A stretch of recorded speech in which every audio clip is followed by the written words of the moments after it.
அனைவருக்கும் வணக்கம். கடலூர் டூரிஸ்டர் உங்களை அன்புடன் வரவேற்கிறது. நம்ம இந்த வீடியோவில் சார்தாம் யாத்திரையை பற்றி தான் பார்க்க போகிறோம். நம்ம சார்தாம் மே மந்த்து 2026 ஸ்டார்ட் பண்ணுறோம். ஸோ சார்தாம் அப்படிங்கிறது என்னென்னா ஒரு 4 புண்ணிய ஸ்தலங்கள். தாம் என்பது புண்ணிய இடம் அப்படின்னு குறிப்பாங்க. சார்னா 4. ஸோ சார்தாம் என்பது 4 புண்ணிய ஸ்தலங்களை தரிசிக்கக்கூடிய யாத்திரை. இது உத்தராகண்ட் மாநிலத்தில் இருக்குது. உத்தராகண்ட் இந்தியாவில் நமக்கு மேலே பார்த்திங்கன்னா கிட்டத்தட்ட ஒரு 2500-2700 கிலோமீட்டர் தாண்டி இந்த உத்தராகண்ட் மாநிலம் இருக்கிறது. சைனா பார்டர், சைனா நேபாள் பார்டரில் இந்த உத்தராகண்ட் மாநிலம் இருக்கிறது. எல்லாமே இமயமலை பகுதி தான். ஸோ யாத்திரை புறப்படும் நாள் பார்த்திங்கன்னா 26/5/2026 செவ்வாய்க்கிழமை தான் நம்ம இந்த யாத்திரையை தொடங்குகிறோம். ஸோ யாத்திரை நிறைவு நாள் 9/6/2026 மே மந்த்து கடைசியாக ஸ்டார்ட் பண்ணி ஜூன் மந்த்து ஃபஸ்ட்டில், அதாவது 9ஆம் தேதி நம்ம நிறைவு பெறும். செவ்வாய்க்கிழமை தொடங்கி செவ்வாய்க்கிழமை நிறைவு பெறுது. ஸோ யாத்திரை நாட்கள் மொத்தமாக பார்த்திங்கன்னா 15 நாள். ஸோ இது கடலூர்லேருந்து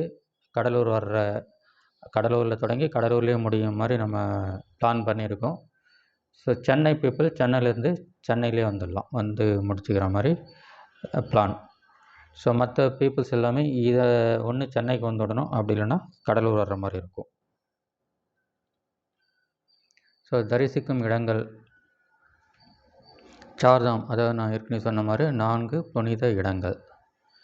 ஸோ ஃபஸ்ட்டு யமுனோத்ரி, 2 கங்கோத்ரி. யமுனோத்ரி அப்படிங்கிறது யமுனை நதி உற்பத்தி ஆகும் இடம். கங்கோத்ரி கங்கை நதி உற்பத்தி ஆகும் இடம்.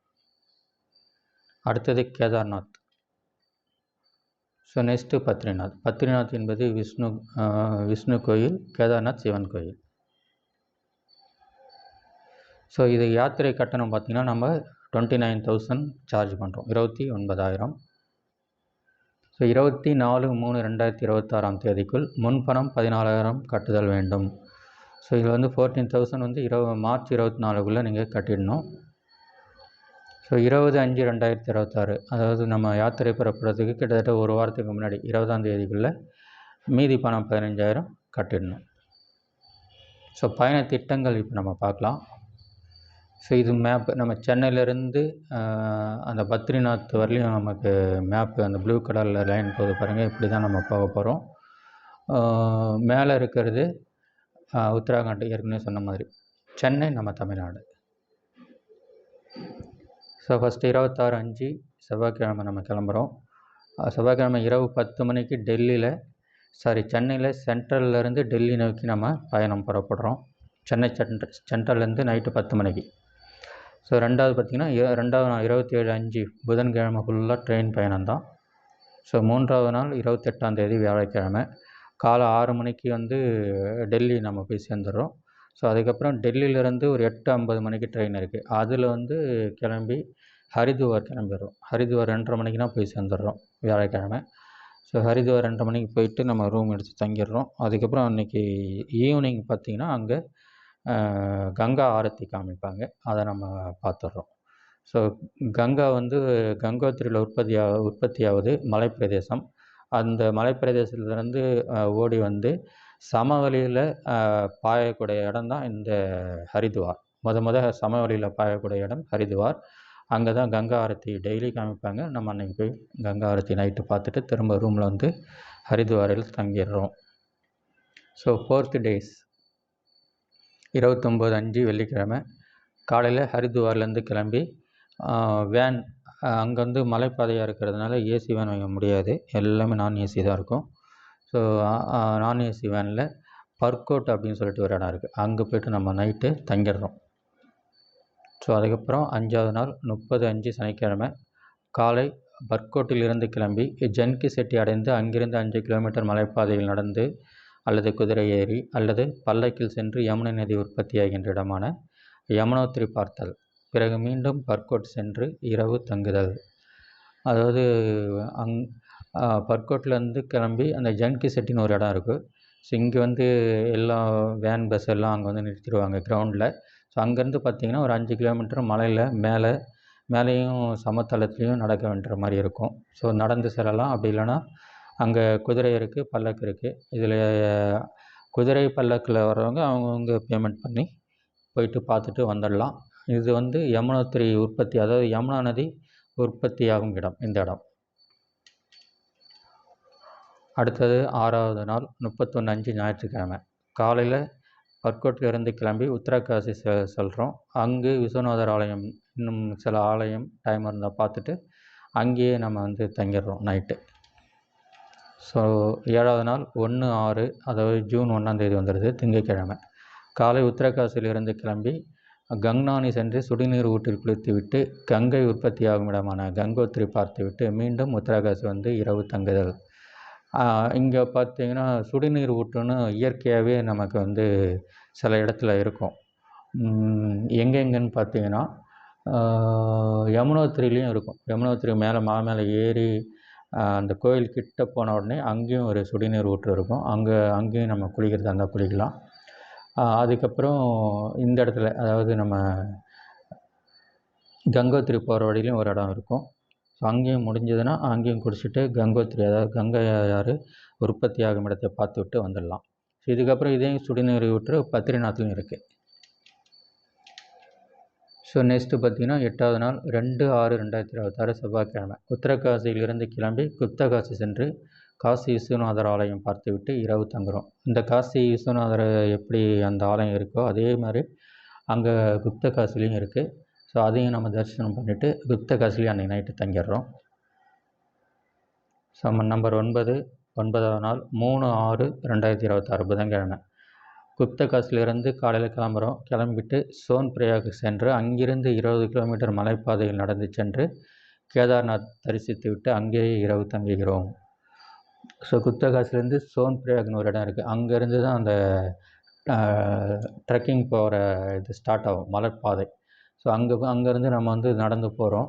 ஸோ அங்கேயுமே பார்த்திங்கன்னா நடக்க முடியாத வயசானவங்க யாராவது நம்ம பயணத்தில் வர்ற மாதிரி இருந்தால் அவங்க குதிரையோ அல்லது டோலின்னு சொல்லுவாங்க, அந்த பல்லக்கு, அதில் கூட ஏறி மேலே போய்க்கலாம். ஸோ இது வந்து கிட்டத்தட்ட ஒரு 20 கிலோமீட்டர் இருக்கும். அங்கே போய்ட்டு நம்ம நைட்டு தரிசனம் பண்ணிவிட்டு கேதார்நாத் சிவன் கோயிலை தரிசனம் பண்ணிவிட்டு அங்கேயும் நைட்டு தங்கிடுறோம். ஸோ 10வது நாள் 4/6/2026 வியாழக்கிழமை கேதார்நாத்தில் இருந்து கிளம்பி மீண்டும் 20 கிலோமீட்டர் எப்படி மேலே வந்தோமோ அதே மாதிரி கீழே இறங்கி அதே பாதையில் கீழே இறங்கி சோன் பிரயாக் வந்து அங்கேருந்து வேனில் குப்தகாசி சென்று நம்ம தங்கிடுறோம் நைட்டு. ஸோ 11வது நாள் 5/6/2026 வெள்ளிக்கிழமை குப்தகாசிலிருந்து காலை கிளம்பி பத்ரிநாத் தரிசித்து விட்டு பத்ரிநாத்தில் இரவு தங்குகிறோம். பத்ரிநாத் அப்படிங்கிறது விஷ்ணு டெம்பிள். இதுதான் நம்ம வந்து கடைசி 4வது சார்தாமில் 4வது இடம்.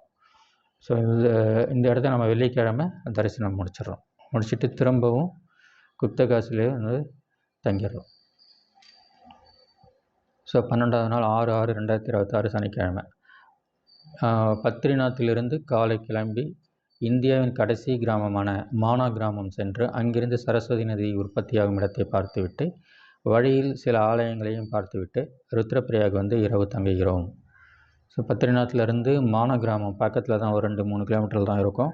ஸோ அங்கே போகிறோம். அங்கே சரஸ்வதி உற்பத்தி ஆகும் இடம் அப்படின்னு சொல்கிறாங்க ஒரு நம்பிக்கையில். ஸோ அந்த இடத்தையும் நம்ம போய் பார்த்துட்டு சில கோயிலெலாம் பார்த்துட்டு திரும்ப வந்து ருத்ரப்பிரயாகில் வந்து நம்ம தங்கிடுறோம். 13வது நாள் 7/6/2026 ஞாயிற்றுக்கிழமை இது வந்து காலை ருத்ரப்பிரயாகிலிருந்து கிளம்பி ரிஷிகேஷ் வழியாக ஹரித்வார் ரயில்வே நிலையத்திற்கு மதியம் 12:30 மணிக்கு வந்து அங்கேருந்து ரயிலில் டெல்லிக்கு சென்று 6:40 சாயந்தரம் 6:40 மணிக்கு நம்ம சேர்ந்துடுறோம். ஸோ டெல்லியிலேருந்து இரவு 11 மணிக்கு ட்ரெயின் இருக்குது. அந்த ட்ரெயினில் ஏறி சென்னை நோக்கி நம்ம பயணப்படுறோம். இதுக்கு வந்து கடைசி 7/6 ஞாயிற்றுக்கிழமை நம்ம வந்து ருத்ரப்பிரயாக்லேருந்து ரிஷிகேஷ் வழியாக முடிஞ்சால் டைம் வந்துச்சுன்னா ரிஷிகேஷ் பார்க்கலாம். அப்படி இல்லைன்னா நம்ம அந்த வழியாக வரும்போது அப்படியே வேனில் பார்த்துக்கிட்டு ஹரித்வார் வந்துடுறோம். நேராக ரயில்வே ஸ்டேஷன் தான். அங்கே போய்ட்டு அங்கேருந்து நம்ம டெல்லிக்கு வந்து டெல்லியிலேருந்து சென்னை நோக்கி நம்ம பயணப்படுறோம். ஸோ 14வது நாள் 8/6/2026 திங்கட்கிழமை.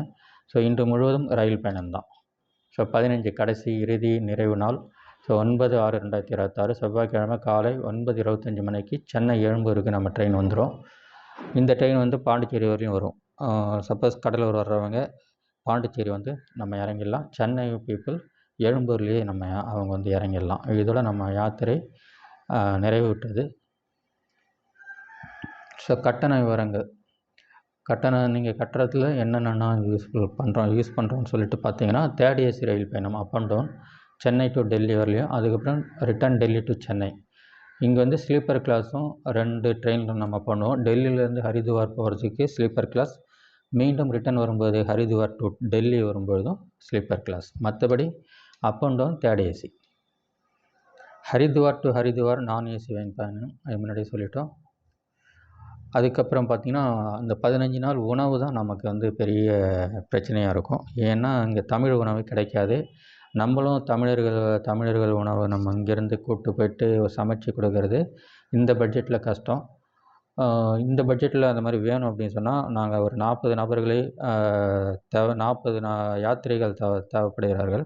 சப்போஸ் 40 பேர் வர்ற மாதிரி இருந்தால் நம்ம இங்கேருந்தே சமையல்காரங்களையும் கூப்பிட்டு போயிடலாம். 30 கீழே வர்ற மாதிரி இருந்தால் இந்த சமையல், அதாவது தமிழ்நாட்டு சமையல் கிடைக்காது, வடநாட்டு சமையல் தான். அதாவது டால்னா பருப்பு கொடுத்துருவாங்க, சப்ஜி, ரொட்டிக்கு சப்ஜி கொடுத்துருவாங்க. அப்புறம் அரிசி சாதம் இருக்கும், அரிசி சாதமும் டாலும் போட்டு வச்சு சாப்பிட்டுக்க வேண்டியதான். ரொட்டிக்கு சப்ஜி கிடைக்கும், திரும்ப சாலட்டு, அது வந்து சில ஐட்டம் தொட்டுக்கிறதுக்காக இருக்கும் சாலட். இது போன்ற வடநாட்டு சைவ உணவு வகைகள் தான் அந்த தங்கும் விடுதியில், ஹோட்டலில் இல்லைன்னா ஹோம் ஸ்டேலாம் கொடுப்பாங்க. இதை நம்ம ஒரு 15 நாள் சாப்பிட்டுக்கிற மாதிரி வரும். இது இல்லாமல் தமிழக உணவு கிடைக்காது. தமிழக உணவு வேணும்னா நான் இப்போ முன்னாடி சொன்ன மாதிரி 40 நபர்கள் வந்துட்டாங்கன்னா நம்ம வந்து அதுக்கும் அரேஞ்ச் பண்ணுறோம். சப்போஸ் 30க்கும் கீழே இருந்துச்சுன்னா ஸோ இந்த வடநாட்டு உணவு தான் ஃபாலோ பண்ணப்படும். அதுக்கப்புறம் ஹோம் ஸ்டே, ஹோட்டல் அறைகள், இவைகளில் தங்குதல். நம்ம போகிறது வந்து பீக் டைம், அதாவது கூட்டம் அதிகமாக வர டைமு. ஸோ இந்த டைமில் பார்த்திங்கன்னா ஹோட்டல் கிடைக்கிறதே கஷ்டமாக இருக்கும். ஸோ இருந்தாலும் கிடைக்காமல் இருக்காது. ஸோ அதனால் ஹோம் ஸ்டே அப்படிங்கிறது வீடு மாதிரி இருக்கும், அறைகள் இருக்கும், பெட்டும் இருக்கும். ஸோ அந்த மாதிரி கொடுத்துருவாங்க. ஹோட்டல்னால் ஹோட்டல் எப்பயும் போல் நார்மலாக ஹோட்டல் அறைகளும் கொடுத்துருவாங்க. இது நம்ம மாறி மாறி இதில் எந்த இடத்துல வேணால் எப்படி வேணால் தங்குற மாதிரி வரும். அசௌகரியமாக இருக்காது, நல்ல சௌகரியமாக தான் இருக்கும். ஸோ அடுத்தது மலைப்பாதையில் குதிரை மற்றும் பல்லக்கு உபயோகப்படுத்தினால் அதன் செலவு பயணிகளுடையது. அதுக்கப்புறம் ரயிலில் உணவு பயணிகளுடையது. இப்போ ரயிலில் பார்த்திங்கன்னா உங்களுக்கு சென்னையிலேருந்து டெல்லி, அதுக்கப்புறம் டெல்லியிலேருந்து சென்னைக்கு வரும்போது ஒரு 3 இல்லை 4 வேளை சாப்பிட்ற மாதிரி வரும். அந்த செலவு வந்து யாத்திரைகளில் நீங்களே பார்த்துக்க வேண்டியிருக்கும். ஸோ மே மாதத்திலிருந்து ஜூன் மாதம் வரை கோடைக்காலம், அதனால் கடும் குளிர் இருக்காது. குளிர் இருக்கும், எங்கே குளிர் இருக்குன்னா கேதார்நாத்தில் குளிரும். பத்ரிநாத்தில் கூட அந்த அளவுக்கு இருக்காது. கேதார்நாத்தில் கொஞ்சம் குளிர் இருக்கும், ஆனால் கடும் குளிர் இருக்காது. எங்கேயுமே கடும் குளிர் இருக்காது. நம்ம போகிற நேரம் கோடைக்காலம். ஸோ அதனால் அந்த இடத்துல மட்டும் நம்ம மப்ளரோ இல்லை அதுக்கு தகுந்த உடைகள் எதனம் இருந்தால் எடுத்துகிட்டு வாங்க. இல்லைனாலும் ஒன்றும் அந்தளவுக்கு பெருசாக இருக்காது, குளிரை தாங்குகிற மாதிரி தான் இருக்கும். ஸோ இங்கே நம்ம எக்ஸ்ட்ரா ஒரு கூடுதல் விவரம் சொல்கிறோம். யமுனா, கங்கா, பத்மான்னு நம்ம போட்டிருக்கோம். நம்ம யமுனோத்ரி, அதை யமுனா நதி உற்பத்தியாகும் இடத்தையும் சென்று பார்க்க போகிறோம். கங்கா நதி உற்பத்தியாகும் இடத்தையும் நம்ம போய் பார்க்க போகிறோம். ஸோ இந்த 2 நதியும், யமுனாவும் கங்காவும் எந்த இடத்துல கூடுது அப்படின்னு பார்த்தீங்கன்னா, உத்தராங்கல் அந்த மாநிலத்தில் வந்து ஸ்டார்ட் பண்ணி கரெக்டாக பார்த்திங்கன்னா அலகாபாத் அப்படின்னு சொல்லிட்டு இப்போ பேர் வந்து பிரயாக்ராஜ். அந்த பிரயாக்ராஜில் வந்து ஒன்று கூடுது. எதுவும் கங்கா, யமுனா 2மே. அப்போ அலகாபாத் அந்த பிரயாக்ராஜில் ஒன்று கூடிட்ட பிறகு யமுனா வந்து தன்னுடைய பெயரை வந்து இழந்துடும். அதுக்கப்புறம் போகிறது எல்லாமே கங்கா நதி அப்படின்னு சொல்லி தான் சொல்லுவாங்க. யமுனா வந்து அலகாபாத்தோட முடிஞ்சிடும், அதாவது கங்கை நதியோட கலந்துரும். அதுக்கப்புறம் இந்த கங்கா வாரணாசி போகுது, காசிக்கு வருது. அலகாபாத்லேருந்து தான் காசிக்கு வருது. காசிலேருந்து பாட்னா போகுது. பாட்னா வழியாக இது ஃபுல்லாக வந்து பார்த்திங்கன்னா, இப்போ நம்ம சண்டை போட்டுக்கிட்டு இருக்கோம் இல்லையா, அந்த பங்களாதேஷ் வழியாக தான் உள்ளே போகுது. பங்களாதேஷில் தான் அந்த இரு நதியும் கலக்குது. பங்களாதேஷில் இதுக்கு என்ன பேர்னா பத்மான்னு பேர். பங்களாதேஷுக்கு முன்னாடி வரலையும் இது கங்கா பேர். இதே கங்கா பங்களாதேஷுக்கு போனோடனே அது தன்னுடைய பெயரை இழந்துடுது. பத்மா அப்படிங்கிற பேரில் தான் பங்களாதேஷில் கடலில் கலக்குது. இந்த பத்மா நதியில் பிரம்மபுத்திரா நதியும் நம்ம இந்தியன் அந்த அருணாச்சல் வழியாக வந்து இந்த பங்களாதேஷுக்குள்ளே நுழைஞ்சி இந்த பத்மா நதி, அதாவது கங்கை நதியில் அந்த பிரம்மபுத்திராவும் ஜாயிண்ட் ஆகிடுது. ஜாயிண்ட் ஆன பிறகு பத்மா நதிங்கிற பேரில் இது வந்து நம்ம பங்களாதேஷில் கடலில் கலக்குது, வங்காள விரிகுடாவில் கலக்குது. இதுதான் கங்கோத்ரி யமுனோத்ரியோட முடிவு. பங்களாதேஷில் தான் இருக்குது. இவ்வளோ தூரம் இந்தியாவில் வந்து கடைசியில் இப்பொழுதைக்கு நம்ம நட்பு நாடு தான் இப்பொழுதைக்கு கொஞ்சம் எதிராக நடந்து கொண்டு இருக்கிறது. ஸோ அந்த இடத்துல தான் போயிட்டு கலக்குது. இது சும்மா ஒரு இன்ஃபர்மேஷனுக்காக இதை நம்ம சொல்கிறோம். இந்த மேப்பை பார்த்தீங்கன்னா உங்களுக்கு தெரியும். அலகாபாத்னு இருக்கிற இடத்துல வந்து கங்கா அண்டு யமுனாவும் கலக்குது. இது இந்த இடம். இந்த இடத்துல கங்கா இங்கே உற்பத்தி ஆகுது, யமுனா இங்கே உற்பத்தி ஆகுது. இப்படி 2 நதியும் வந்து இங்கே அலகாபாத்தில் கலந்து இங்கேருந்து வாரணாசி இங்கே இருக்குது. வாரணாசி, இந்த வாரணாசியில் வர்றதும் யமுனா கங்கை இரண்டு நதியும் சேர்ந்து தான் வாரணாசிக்கு வருது. அப்புறம் இங்கே பாட்னா வழியாக இங்கே பங்களாதேஷ். இங்கே பிரம்மபுத்திரா நதி பார்த்திங்கன்னா இந்த பத்மா நதி, இது நமக்கு பார்த்திங்கன்னா இந்த காவிரி இல்லை, கங்கா நதியில் இந்த இடத்துல கலந்து இங்கே வந்து வங்காள விரிகுடாவில் இந்த இடத்துல நமக்கு வந்து சங்கமம் ஆகுது. ஸோ இதுதான் யமுனா, கங்கா, பத்மா அண்டு பிரம்மபுத்திராவுடைய கலக்கும் இடங்கள். ஸோ கடலூர் டூரிஸ்டர், நான் பேசுகிறேன், டிஎம் ராமலிங்கம் பேசிகிட்டு இருக்கேன். என்னுடைய அட்ரஸ் இங்கே இருக்குது. வாட்ஸ்அப் நம்பரும் உங்களுக்கு டிஸ்பிளே ஆகுது. என்னுடைய ஜிபே நம்பரும் வாட்ஸ்அப் நம்பரும் ஒன்று தான். ஸோ இதுவரை இந்த சார்தாம் யாத்திரை விவரங்களை கேட்டுக்கிட்டீங்க. உங்களுக்கு ரொம்ப நன்றி.